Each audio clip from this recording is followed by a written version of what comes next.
The love is here. May 5, 2014. Greetings, dear ones. We come to you today to speak about the love that is here for you. As we have spoken about before, love is, in the end, the only thing that lasts. All that is built from love, with love, and through love is eternal. All else is but illusion. However, it can be an interesting exercise to begin to use love as the measurement for all. Even when you find a situation bringing out lower vibrational energies in you or in another, it is only a measurement of how much room there is for more love. Of course, the love that is here for you now, has always been here for you. The stream of never-ending, unconditional, boundless, eternal love that flows to all of you is your divine birthright. The events of the past few decades, and especially the past few years and even more intensely the past few months, have all been designed to allow you to anchor even greater amounts of love and light within you and on the planet Earth. We know that the past few weeks have been quite trying for many of you. There have been times when, in the midst of a great emotional outburst, our scribe, our brother, our friend has said, "What the hell is this? This doesn't feel like love." And we remind you with great respect and compassion, that when you feel a lower vibrational emotion or energy emerging within you, it is only because it needs love to be transformed. Love is the great alchemic force which will transform all within you. When an old thought or pattern or belief arises within you that feels low or tangled or is unwanted, it is only coming to you so that you can show it love. Once you allow these old ways of viewing yourself, others, and your place in the world to arise, and you acknowledge them and release them with love, they immediately allow more room for love and light to flood into you. When you confront a thought or a pattern or an idea that you thought was long gone, you may find yourself proclaiming, "Not this again." We understand, dear ones, that when you engage these old ideas and beliefs with your rational mind, that they may seem very tedious and tiring. Your mind may instantly go into panic mode, thinking that the return of these thoughts means that you are once again locked into a lower way of living. However, when you see your life through the filter of your heart, you will only see that your love and compassion for yourself allows these beliefs to continue to be refined, purified, and transformed. Your logical mind only knows what it has encountered before, so it will always look to your past experience to know how to process or categorize information. If you have had a struggle in the past with behaviors or thoughts and they arise again, your logical mind will automatically assume that the struggle has returned. However, this is not the case.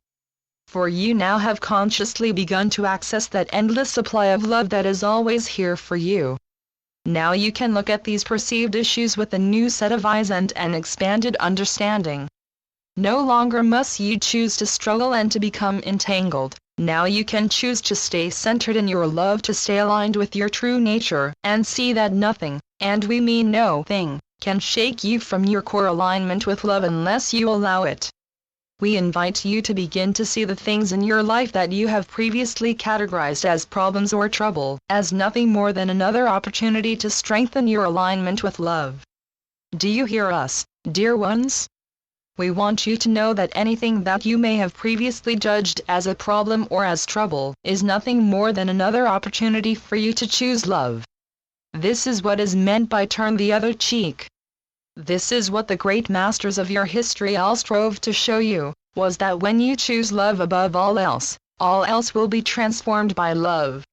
Now, this is not to say that you must subject yourself to unnecessary abuse or insults, or that you must willingly engage with those who wish you harm. On the contrary, sometimes the most loving thing you can do is avoid those who you know will only try to drag your vibration down. Self-love is crucial for you at this time. It is perfectly within the definition of love to see that while someone may be an aspect of the divine, it doesn't mean that you must spend time with them. You can acknowledge the divinity within another from across the street or across a crowded room without having to speak to them directly. The choice is, as it has always been, entirely up to you. You are not here to save the world or to save the planet.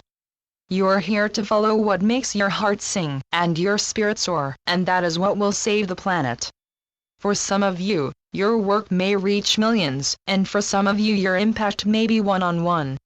There is no better or worse, there is no more or less important, there is no bigger or smaller, there is only measurements and increments of love. And yet, this is the paradox. Love is love is love. We remind you that all is of a fractal nature, and the vibration of love is the same regardless of how much your rational mind can say is present in any situation. The events of the past month have moved many of you to new places within your hearts and within your lives. You have experienced great shifts in and around yourselves and your lives. Ools have chosen at these times to move on from an earthly incarnation and transform. We know that this has been physically, emotionally, mentally and energetically trying on you. However, we invite you once again to look at where you were even a month ago. Your capacity to choose love in any moment has grown exponentially. The choice to ask, "What does my heart want? What would love do?" has become your default approach for many of you. The old things that used to bother you or get under your skin now seem to be but faded memories, and you are able to laugh at the way you used to view yourself and the world. This process will only continue, dear ones. It is like the tides of the great ocean. There will be times when it is peaceful and still, and there will be times when it seems to rage large and impossible. Just know and trust that when you choose to act from love, when you choose to live and create and do and be from love, it will always take you higher. Love is why we are here. Love is why you are here. Love is why any and all of this exists. Everything and event and person and place and choice and thought and idea and pattern and action is only ever an act of love or an opportunity for love. Choose love. Use love. Be grateful for the opportunity to find more love, to allow more love and to spread more love. When you do this, you will feel your heart open in ways that once seemed far out of reach, and we promise you that in a time in the not too distant future, you will once again have the opportunity to reflect back on your history and see how far you have come. We love you, we honor you, and we are so very proud of you. In love and light we leave you. Rejoice. The Lighted Ones. Channeled by Andrew Martin. www.andrewmartinartist.com